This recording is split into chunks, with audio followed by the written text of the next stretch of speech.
कैसे देखते हैं अचानक धनखड़ साहब जो राज्यसभा के उपसभापति थे उन्होंने इस्तीफा दे दिया, स्वास्थ्य कारणों का हवाला दिया है। देखिए, बड़ी आश्चर्य की बात है कि अचानक से मानसून सत्र के पहले दिन तो उन्होंने बहुत ठीक ठाक चलाया था और अचानक से रात में ये सूचना मिली कि उन्होंने इस्तीफा दे दिया है। अब दिया गया है कि लिया गया है, ये सवाल खड़ा होता है। अगर अचानक से स्वास्थ्य बिगड़ा है तो उसी समय इस्तीफा देने की तो बात हो नहीं सकती है। और पहले भी आप देखिएगा कि अगर स्वास्थ्य ठीक नहीं था तो सत्र पहले चालू होने से पहले भी वो दे सकते थे इस्तीफा। हालांकि ये चर्चाएं हैं और लोगों की जहन में भी है कि इस्तीफा जो है लिया गया। अब क्या कारण है क्या नहीं कारण है ये तो वही बेहतर बता सकते हैं, लेकिन हमने तो कल पूरा उनका देखा, वो तो स्वस्थ लग रहे थे और पूरा हाउस उन्होंने चलाया है। अगर ऐसी कोई बात आती तो वो सदन में भी रख सकते थे। अब सवाल ये उठ रहा है कि अब आज बिहार में सदन में असेंबली में बिहार के कई एमएलए ने कहा कि नीतीश जी को भी अब उपराष्ट्रपति बना दिया जाए। आपको लगता है कि वो बनने की स्थिति में? देखिए, मुख्यमंत्री जी अचेत अवस्था में हैं, उनकी सेहत को लेकर के खबरें भी आ रही हैं, लोग फिजिकल तौर पे देखते भी हैं। अगर धनखड़ जी इस्तीफा दे सकते हैं तो लोग अब ये सवाल खड़ा कर रहे हैं, तो बीजेपी जो है आखिर क्या मजबूरी है कि नीतीश कुमार जी को भी अगला मुख्यमंत्री का चेहरा जो है चुनाव तक ही, नेतृत्व तक ही बनाएंगे।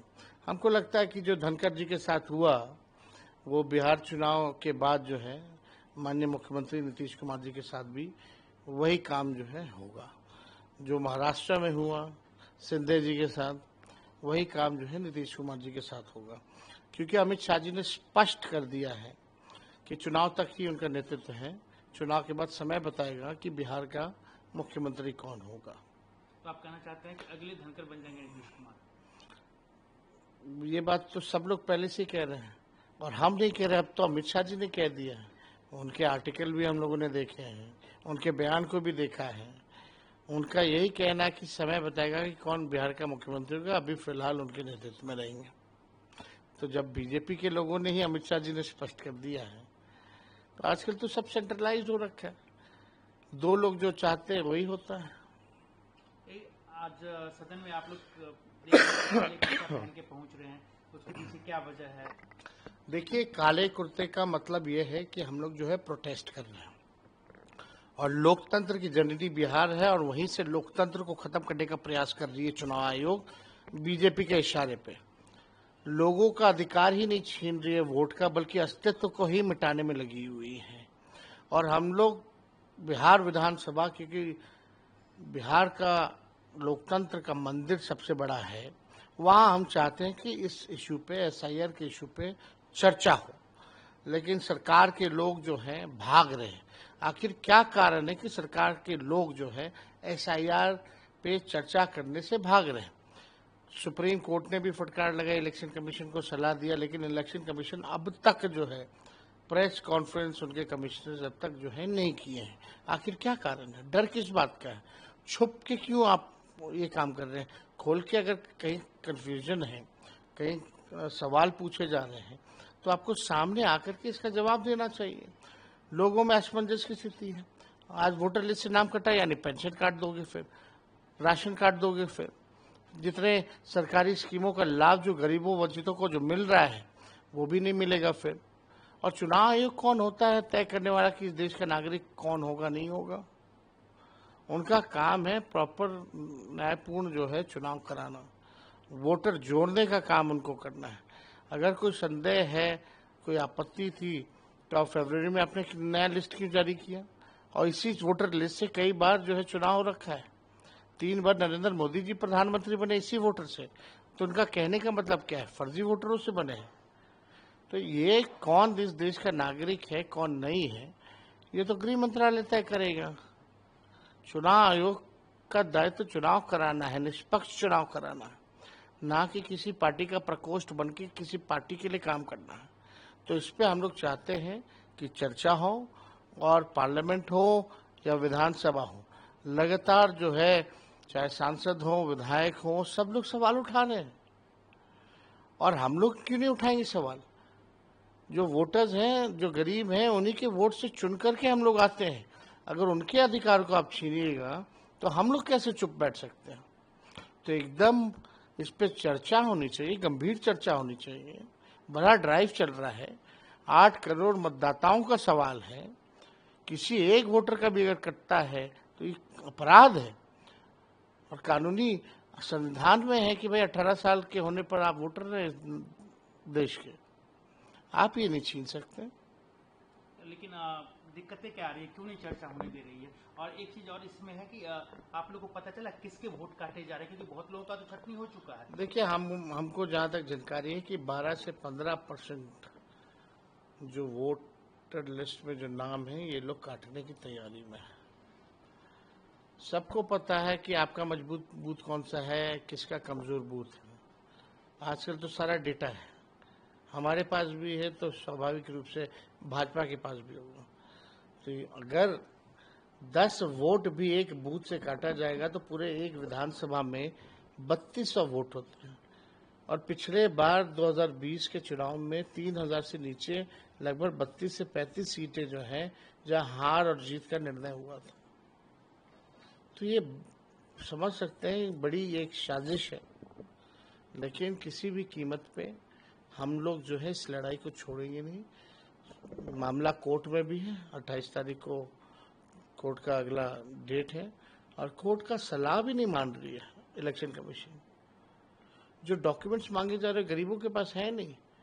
आपने कई एक वीडियो देखे हुए, कई एक जो निष्पक्ष जर्नलिस्ट है प्रूफ के साथ, बीएलओ जो है खुद ही अंगूठा मार रहे हैं, खुद ही साइन करके अपलोड कर, लोगों को पता ही नहीं।